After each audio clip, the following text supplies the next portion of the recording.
is over. Roses, candy, candlelight, vows, lingering gazes and clasped hands, breathless embraces and murmured words, kisses hidden in the shadows.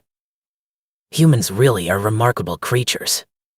At times, they display a strange kind of ease. At others, they tangle themselves endlessly over a single thing, as if refusing to let go could somehow preserve what was always destined to rot.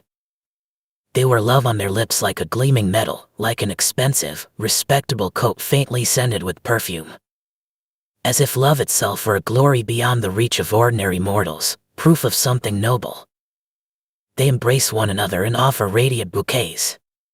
They prostrate themselves before another person with their whole being. They tremble, they cry, and then they call those tears sweet. How interesting.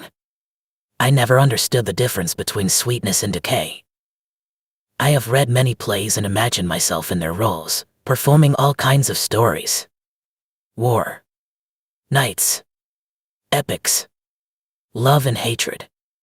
Their lines are filled with love, as if playwrights cannot bear to let go of it. They write that love is a rose, sunlight, a fragrance that lifts the soul. They also write that roses have thorns, sunlight burns the eyes, and fragrance grown too strong becomes no different from stench. Look at them. They preserve the truth in their plays, then pretend not to see it. They bury it with the withered roses and turn away to keep praising that thing which never existed. How naive. How ignorant.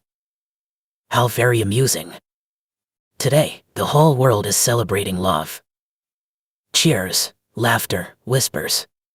Laughter and tears are churned together by the night wind, like some clumsy and magnificent sacrifice.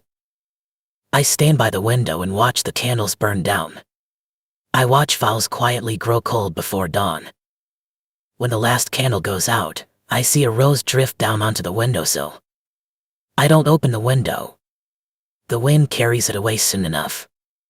I don't need it.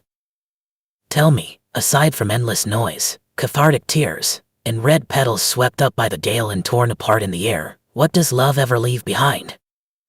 Some hide the darkest truths in the name of love. Some sacrifice themselves in the name of love and swallow the bitter consequences.